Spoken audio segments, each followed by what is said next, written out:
Hi, I'm Noel with creationeffects.com. I just finished a new effect. It's called Falling Leaves, and it lets you create custom leaf animations in Adobe After Effects.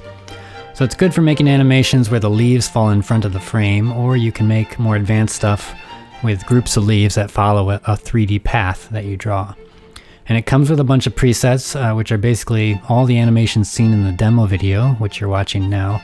And every leaf is going to be randomly rotating or spinning on its axis or folding over and swaying back and forth as it falls. And you can customize all of those motions since big huge leaves don't fall the same way as thin little leaves. The template includes about 40 images of different leaves and flower petals and these dandelion seeds. And if you don't see an image you like, you can always just drop in your own image of a leaf.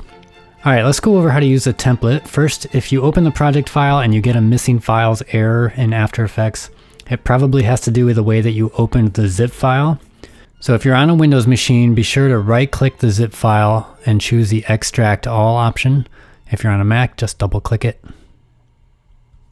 And then you can open the fallingleaves.aep file in Adobe After Effects CC 2019 or later. So we have some instructions here to help us get started. We don't need those right now. If you don't see your Effect Controls panel, go to Window and choose Effect Controls because we'll need that later on. And then in the Project panel, we've got our leaf animation presets here, and then we've got some leaf images. Let me show you those real quick. The images are in categories, so we've got a few illustrated ones. We've got a bunch of flower petals in here, if that's your thing. And then we've got large leaves and small or medium leaves in here. These are all high-res images with transparent backgrounds. All right, let's look at the presets. I think there's 10 in here, so just choose the one that you think is closest to what you're trying to make. Let's look at this large falling leaves one. Here's the main comp in there, so we can just preview that and see what it looks like. So you could export that as it is if you want, but let's go over all of this and how to customize it. There's multiple levels of pre-comps here, as you can see. So the first pre-comp, you just insert a leaf. So let's change the leaf. Like I mentioned earlier, large leaves fall differently than small leaves. So this is a large one. So we'd probably want to bring in a large leaf from here. So I'll open that comp up and hide that one. And let's just bring in this Japanese maple. It'll be a little bigger than the comp probably, so I'll just scale it down. And I mean, just unhide this guide layer. So this shows you an example of how you want to position your leaf. The important thing to remember is to center it with this guideline here. This line represents where the leaf is going to fold. So make sure your leaf is centered and scale it so that it fits inside the comp. And let's open pre-comp 2. This one is leaf rotating, so let's look at that.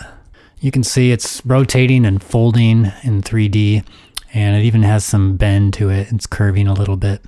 Let me first point out that there's these instruction layers here in all of the comps, so you might want to read those, just gives you more information. And then we've got these layer comments too. Plenty of instruction throughout this template, and it's not even really that complicated. This leaf is made of two halves. You can see we've got the left side and the right side, and that's how we get them to fold. So let's look at the control layer. If you just select this layer and then look in your effect controls, you can see all the customization options that you have in here. And you don't have to mess with these at all if you don't want to. You can just go with that default look.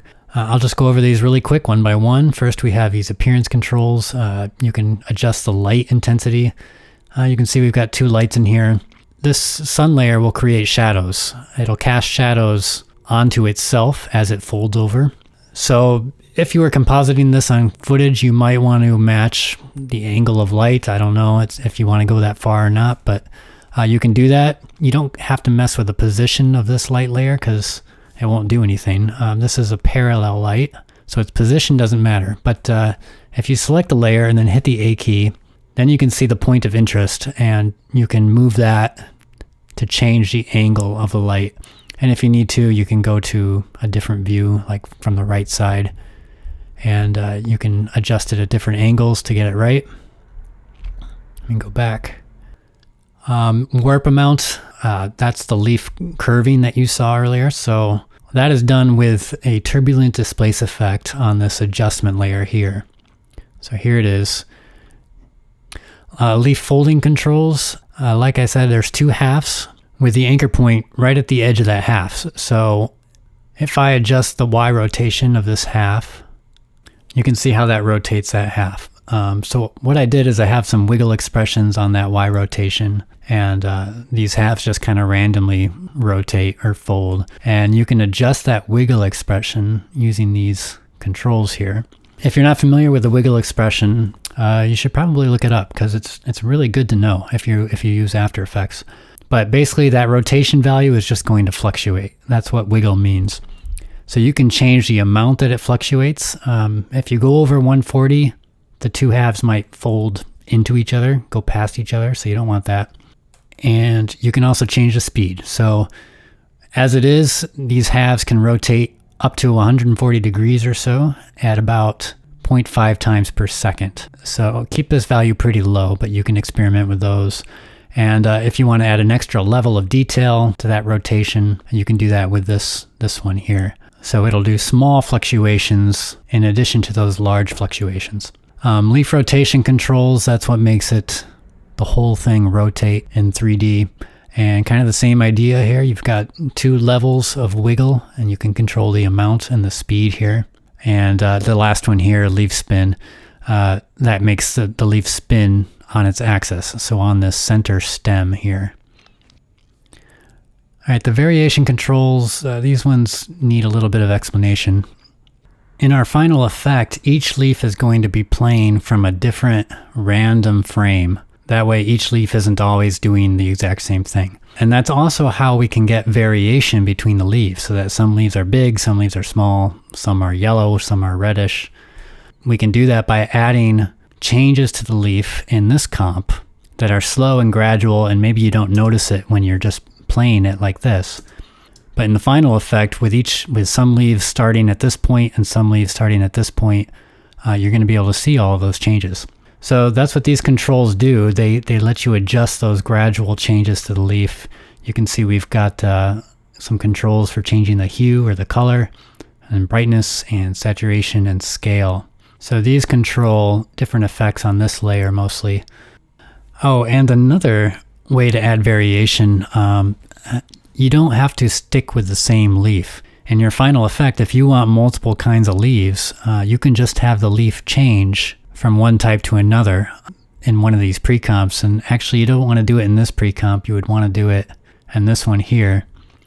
So you might have a maple for the first second, and then an oak leaf for the second, and something else after that. And then your final effect will have a whole bunch of different kinds of leaves. I think that's it for pre-comp 2. Let's open pre-comp 3. So this one is the leaf swaying. And that's the best word I could come up with for what this is, just going back and forth. You might be able to see there's a little null layer here. So the null layer is this one, this control layer. So if I bring up the rotation property, I can adjust the Z rotation, and that's what makes this leaf swing back and forth, because this leaf is parented to the null. And you can see that here. So just like before, I've got a wiggle expression on that rotation property, and that's what makes this thing randomly go back and forth. And again, you can adjust that movement here on the control layer. If you go to your effect controls, you can see we've got our rotation wiggle amount and wiggle speed. If you'd rather manually animate the rotation, you could do that here. Just keyframe this. Or if you just want to shift it, the degree of the arc can be adjusted using this control, the distance from the null. So if you do that, it's not going to swing back and forth as far. I'll close pre-comp 3, and back in our leaves falling large comp, you can see our pre-comp 3 here, and this is serving as our particle inside the particle playground effect on this layer. So let's look at that. If I open that up and then open up layer map, you can see it's using pre-comp 3 as the particle. And while I'm in here, I'll also talk about this random time max. This is set to 300 seconds. So that means every leaf is going to be playing back from a random frame between 0 and 300 seconds. All right, let's look at these customization controls really quick. These are pretty self-explanatory. Leaf scale and quantity, you can change the number of particles per second. Direction or gravity, that's basically wind. So you can change the direction that the leaves are moving and how fast they're going with the speed control. And then the source, this is where the particles are being emitted from. It's called the cannon in Particle Playground. And usually you probably won't be able to see it, but if you zoom out, you can see this little crosshair here. And if you don't see the crosshair, just select customization controls and you can see our source and you can move it to wherever you want. So notice how big this layer is, this falling leaves layer. And it's big like that because you may want your source to be farther away from your frame, but it needs to stay inside the boundaries of the layer. If you have your source way out here, you might notice some problems with the particles appearing or disappearing randomly. So keep the source inside the layer. You can change the layer size if you want. Just have the layer selected, go to Layer, Solid Settings, and you can enter in new dimensions there.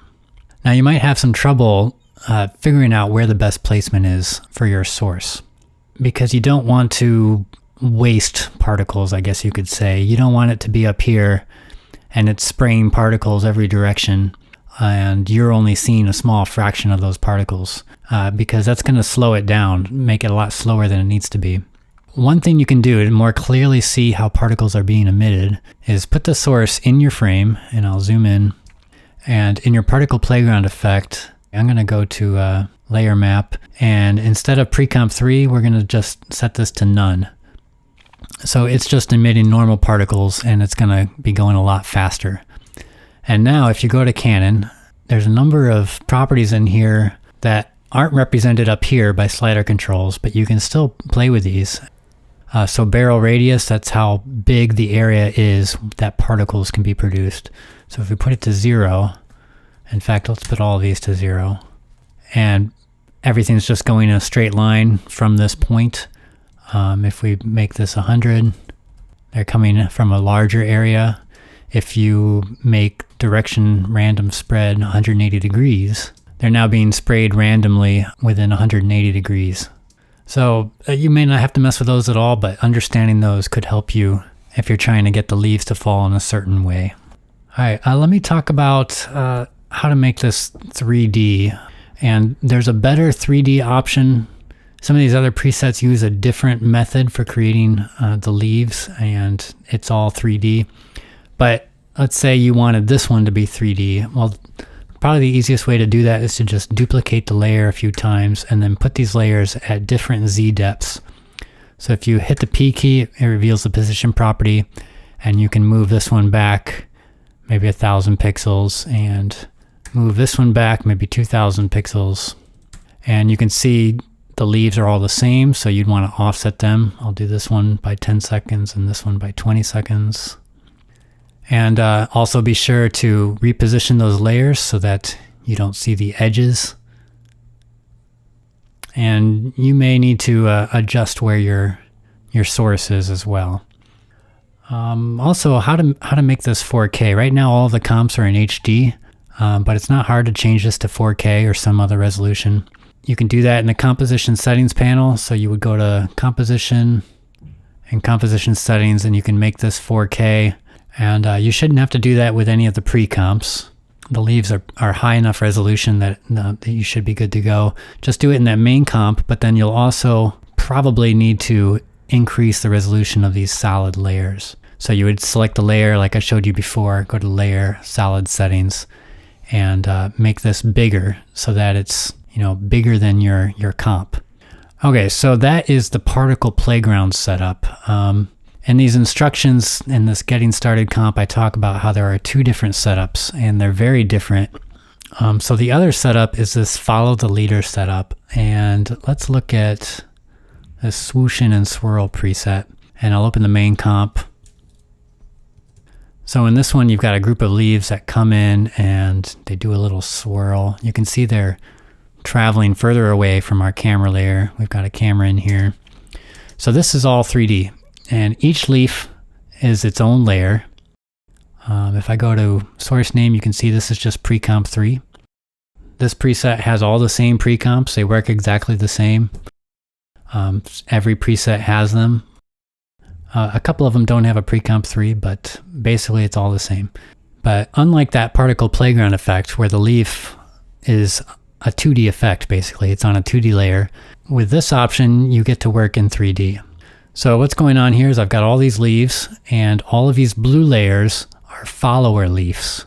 And the follower leaves follow this leader leaf. Leaf 1, leader.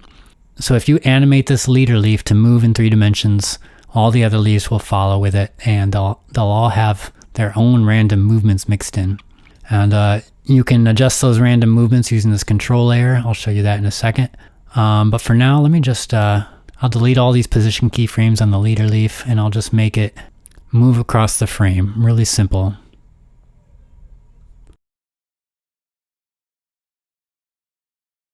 Okay, and to make this faster, I'm going to turn off motion blur, and I'm going to delete most of these leaves. Okay, so you can see the whole group is now following that path, and the leader one is going first, the other ones are following. So let's look a little bit at these controls. If you select the control layer, and then in the effect controls panel, first we've got some general controls. Random seed will just give you completely new random results for all of the random behavior. So if you don't like how it turned out, you can just change that number. Position delay and followers. So this refers to how far all of these follower layers are trailing behind the leader layer. If it's at 0, all the leaves are going to be moving together. And you can see if we play it back, they all start moving at the same time. If we make this something higher, like 200, you can see the leader goes right away, but all these other ones are just chilling here, hanging out until it's their turn to go. So that presents a problem, possibly. If the leaves are starting off frame, that's probably not a problem, but if they're in frame, you don't want a bunch of leaves that are just standing still. And I gotta stop saying leaves. I mean leaves. So in order to fix that, what you can do is set this position delay to a negative value. And what that does is it pushes all the followers to the front. So it's actually the leader that's following the followers. So that's how you can get all of them to be moving at frame 1. You can adjust the scale here and the scale variation. Maximum time offset. Again, that one's set to 300. So that just means that each layer is going to be playing back from a different point, somewhere between 0 and 300 frames. Leaf spread, you can spread these out in 3 dimensions. So if you just want them to be spread out vertically, you can just go like this. And it's all random, which direction they go. If you don't like how it turns out, just change the random seed. And next we've got this wiggle 1. And we've talked about wiggle. Again, we've got 2 levels of wiggle. This first one is just to make each leaf move in a random way. And even with these amounts set to 0, you can see that the leaves are already wiggling around. And that's because, you know, this is our pre-comp 3 and the leaf is swaying back and forth. But you might want a little more random movement than that. You might want one leaf to kind of go up here and another leaf to go down here. So you can adjust that wiggle amount in here, and you can do it in 3 dimensions. You can see for this animation I actually keyframe them so that at a certain point in that animation they start to spread out. They all start wiggling off in their own random direction. Wiggle 2, this one is kind of the same, except that you can set the number or the percentage of leaves that are affected by this wiggle. So I've got the wiggle amount set to a really high value, 3000 pixels. And the idea for this is you could get leaves to stray from the main group. Oh, and how to add leaves. You saw me delete some of these blue layers.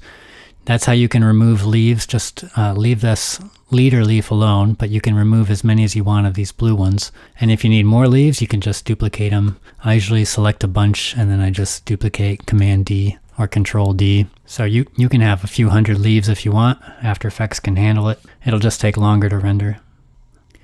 All right, we're almost done. Let me just show you really quick another tip. You might want to duplicate one of these presets. And you can just duplicate the main comp, but then In this duplicate comp, it's going to be using all of these same pre-comps here. And maybe you want to have a different leaf in there. So what you can do is just duplicate that whole folder. And then you just need to change the source of some of the layers inside these. So I'll go to pre-comp 2, and I'm going to select these pre-comps, which you can see. This is pre-comp 1 in here. But it's actually the wrong pre-comp 1. It's actually still this pre-comp 1 from our original folder. We want to switch it to this pre-comp 1. So what you would do is select both those layers and then select the pre-comp 1 in your project panel and hold down the Alt or Option key, and with them both selected, drag that pre-comp right onto those layers. And that changes the source of these layers without removing any of the effects or expressions that are on these layers. So you want to do that again with this pre-comp. I'll select this one. If I go to a source name, you can see that this is pre-comp 2. So I'll select pre-comp 2 and hold down the Alt key, drag that onto there, and we'll do it one more time for our final comp. All of these are pre-comp 3. I'll select them all, select this pre-comp 3, and swap out the source. And that's it, folks. Very straightforward and pretty small compared to my other usual monster templates. If you want to see some of those effects, you can go to creationeffects.com and check them out. I just finished a micro, which is for creating microscopic animations.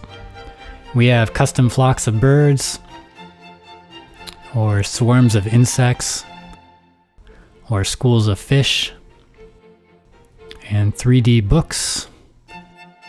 And there's a number of animal templates, so you can put custom animals into your footage, like lions and elephants and horses, and you can make them jump or run or roar or whatever you want to do to them.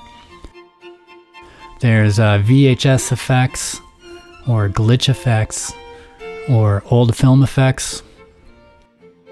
There's custom 3D oceans. There's a cool particle trails effect, and an art effects template that has over 40 different art effects for your footage.